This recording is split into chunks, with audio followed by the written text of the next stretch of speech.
اللہ تعالی علیہ وسلم کی سیرت کا مطالعہ کرنے کے بعد یہ بات اور یہ سوال پیدا ہو سکتا ہے ذہن میں کہ اللہ تبارک و تعالی نے 1,24,000 کم و بیش انبیاء اکرام علیہ السلام کو مبعوث فرمایا، لیکن کسی کی آمد کے لیے خطہ عرب کو نہیں چنا،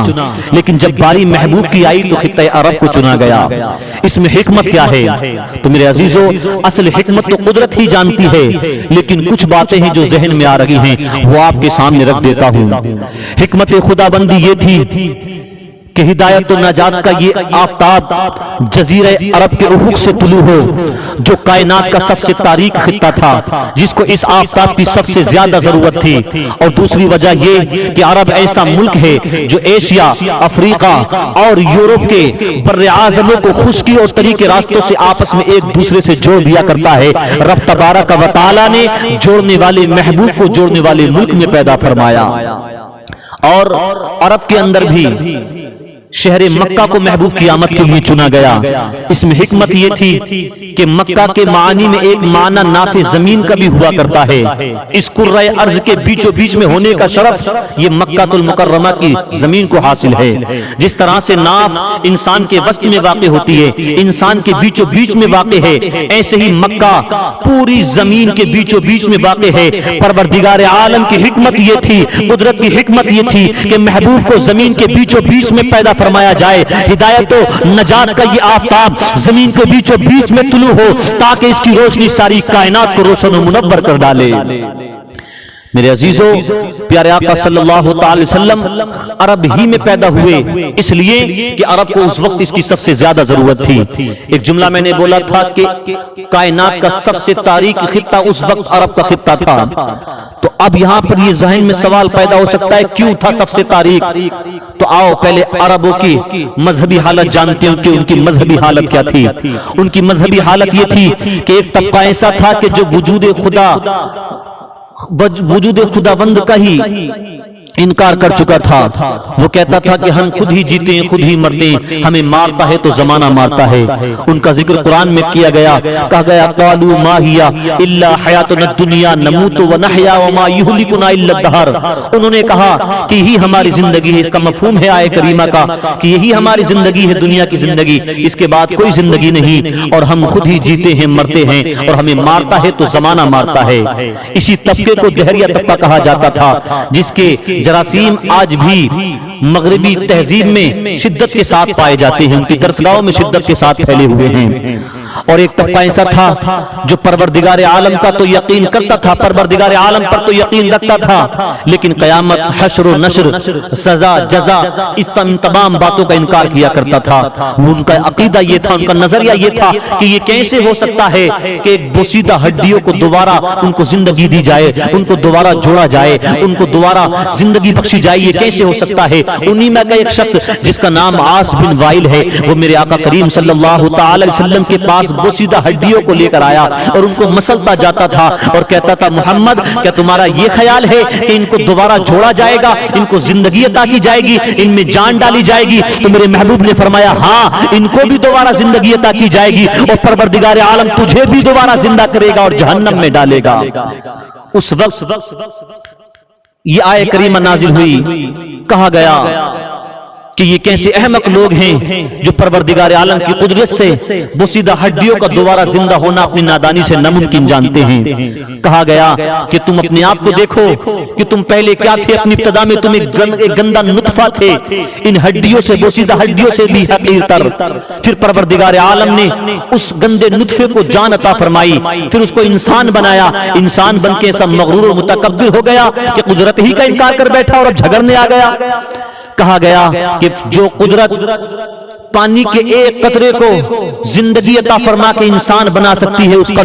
قدرت کے لیے کیا بعید ہے کہ وہ بوسیدہ ہڈیوں کو دوبارہ زندگی عطا فرما دے۔ اب جو اس کو ناممکن جانے وہ بڑا احمق اور بڑا جاہل ہے، ان کی کھلی جہالت ہے۔ جنات کی پوجا وہ کرتے تھے،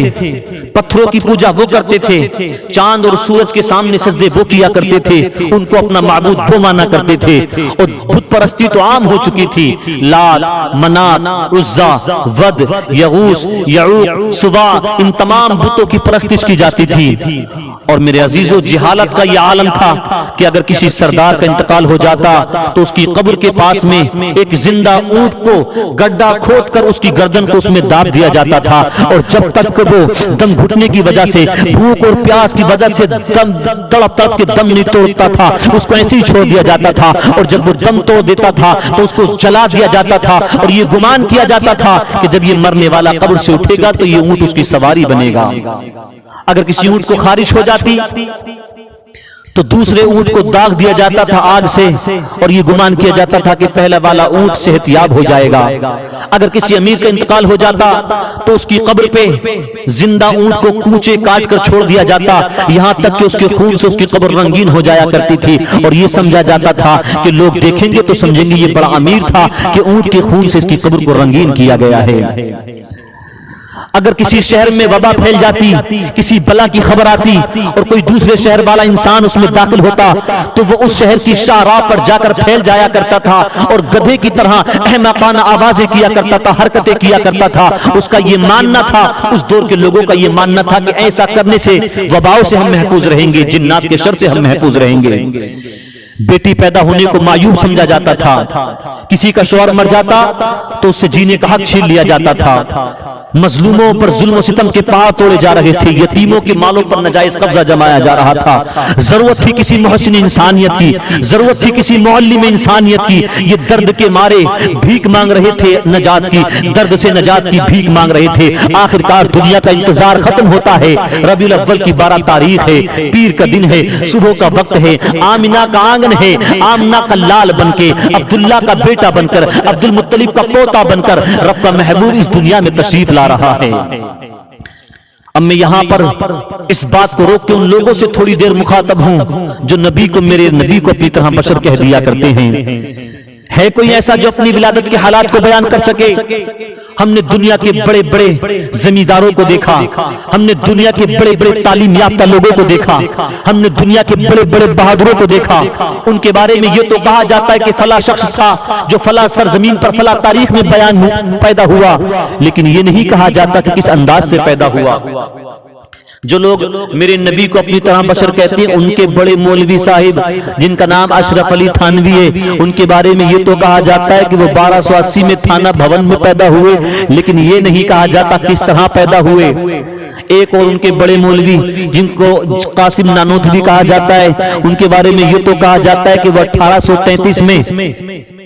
سہارنپور یا اس کے مضافات میں پیدا ہوئے، لیکن یہ نہیں کہا جاتا کس انداز میں پیدا ہوئے۔ کوئی ایسا نہیں ہے جو کھڑے ہو کر اپنی ولادت کے حالات کو بیان کرے، اپنی تاریخ پیدائش کو تو بیان کر سکتا ہے، لیکن انداز ولادت کو کوئی بیان نہیں کر سکتا۔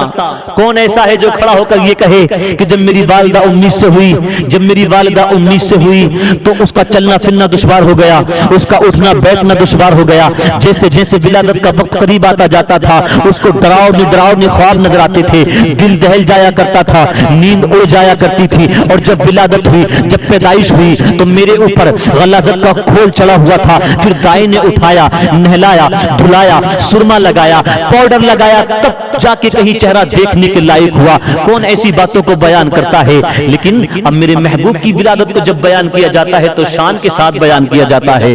ہماری ولادت کو، ہمارے اکابر کی ولادت کو بیان نہیں کیا جاتا، لیکن میرے محبوب کی ولادت کو شان کے ساتھ، عزت کے ساتھ بیان کیا جاتا ہے۔ وجہ کیا ہے کہ انسان اپنی ولادت کو بیان کرنے میں شرم محسوس کرتا ہے، اس لیے کہ یہ ہماری زندگی کا تاریخ پہلو ہے، یہ ہماری زندگی کا نقش والا پہلو ہے۔ لیکن میری محبوب کی ولادت کا انداز ہی نرالا ہے، میرے محبوب کا اس دنیا میں آنا بھی لاجواب ہے، اور معراج کی رات میں رب کی بارگاہ میں جانا بھی لاجواب ہے۔ ہم ولادت کو اس لیے بیان نہیں کرتے اپنی، کیونکہ یہ ہماری زندگی کا نقش والا پہلو ہے، اور محبوب کی ولادت کو اس لیے بیان کیا جاتا ہے کہ رب تبارک و تعالی نے اپنے محبوب کو تمام عیوب و نقائص سے پاک صاف رکھا ہے، اس لیے ان کی ولادت کو شان کے ساتھ، عزت کے ساتھ بیان کیا جاتا ہے۔ میرے عزیزو دیکھیں، ایک عام ماں جب 19 سے ہوتی ہے تو اس کا چلنا پھرنا دشوار ہو جاتا ہے، اس کا اٹھنا بیٹھنا دشوار ہو جاتا ہے۔ جیسے جیسے ولادت کا وقت قریب آتا ہے اس کو ڈراؤنے خواب نظر آتے ہیں۔ لیکن آؤ میرے نبی کی والدہ بی بی آمنہ کی بارگاہ میں چلتے ہیں اور آپ سے پوچھتے ہیں، بی بی آمنہ آپ بتائیں کہ آپ کو بھی تکلیف کا سامنا کرنا پڑا؟ کیا آپ کو بھی تکالیف سے گزرنا پڑا؟ کیا آپ کو بھی ڈراؤنے خواب نظر آتے تھے؟ تو جواب ملے گا۔ میرے نبی کی والدہ محترمہ حضرت آمنہ فرماتی ہیں کہ جب میں امید سے ہوئی تو مجھے کوئی بوجھ محسوس نہیں ہوا اور مجھے کسی مشکل کا سامنا نہیں کرنا پڑا، بلکہ میں چلتی تھی تو میری مشکلیں آسان ہو جایا کرتی تھی، پریشانیاں دور ہو جایا کرتی تھی۔ کیسے دور ہو جاتی تھی؟ تو حضرت آمنہ فرماتی ہیں جب میں چلتی تھی اور میرا قدم کسی پتھر پہ رکھا جاتا تھا تو پتھر موم کی طرح پگھل جایا کرتا تھا، اور جب میں اپنی سہیلیوں کے ساتھ کنویں سے پانی بھرنے کے لیے جاتی تھی تو میری سہیلیاں کنویں میں بول کو رسی کے ذریعے ڈالا کرتی تھی، بیچوں بیچ میں ڈالا جاتا تھا، پھر پانی بھر کے کھینچا جاتا تھا، لیکن جب میری باری آتی تھی تو مجھے محنت نہیں کرنی پڑتی تھی، مجھے ڈول کنویں کے اندر نہیں ڈالنا پڑتا تھا، جیسے ہی میں کنویں کے قریب جاتی تھی پانی خود بخود کناروں پر آ جایا کرتا تھا۔ اور حضرت آمنہ فرماتی ہیں کہ جب میرے بیٹے کی ولادت ہوئی اس وقت میں میرے گھر میں بہت اندھیرا تھا، اب میرے ذہن میں سوال پیدا ہوتا ہے پروردگار عالم محبوب کو پیدا فرمایا تو ایسے گھر میں جہاں اندھیرا ہے، جہاں اندھیرا تھا، بہت اندھیرا تھا، اندھیرا چھایا ہوا تھا، اس گھر نے اندھیرے کی چادر اور رکھی تھی، پروردگار محبوب کو پیدا فرمانا تھا تو ایسے گھر میں پیدا فرما دیتا جہاں پہ پہلے سے روشنیوں کا انتظام ہوتا، کیونکہ جب محبوب آتا ہے تو گلیوں کو سجایا جاتا ہے، محبوب آتا ہے تو گلیوں کو معطر کیا جاتا ہے، محبوب آتا ہے تو اہتمام کیا جاتا ہے، انتظام کیا جاتا ہے۔ لیکن جب تیرا محبوب پیدا ہوا تو ایسے گھر میں جہاں پر اجالے تک کا انتظام نہیں، روشنی تک کا انتظام نہیں، تو عالم تصور میں جواب ملے گا محبوب کو اندھیرے میں اس لیے پیدا فرمایا۔ اگر ایسے گھر میں پیدا کیا جاتا جہاں پر پہلے سے ہی روشنی کا انتظام تھا تو کوئی کہہ سکتا تھا کہ آمنہ نے جو نور اس وقت دیکھا تھا وہ اس کے بیٹے کا کمال نہیں بلکہ پہلے سے ہی روشنی کا انتظام تھا، آنکھیں دھندلا گئی ہوں گی، اس لیے کوئی کہہ سکتا تھا، اس لیے پروردگار عالم نے اندھیرے میں پیدا فرمایا تاکہ آمنہ بیان کر سکے کہ میرے گھر میں اندھیرا تھا لیکن جب میرا بیٹا پیدا ہوا تو ایسا نور پھیلا میرے گھر کے اندر کہ ساری کائنات جس سے روشن ہو گئی تھی۔ میں نے اپنے گھر سے ملک شام کے محلات کو دیکھ لیا تھا، جمیل قاضی نے کہا روشنی میں آمنہ نے جن کی دیکھا ملک شام، واہ واہ کیا چاند نکلا، الصلاۃ والسلام۔ میرے اور تمہارے نبی صلی اللہ تعالی علیہ وسلم کی آمد ہو رہی ہے،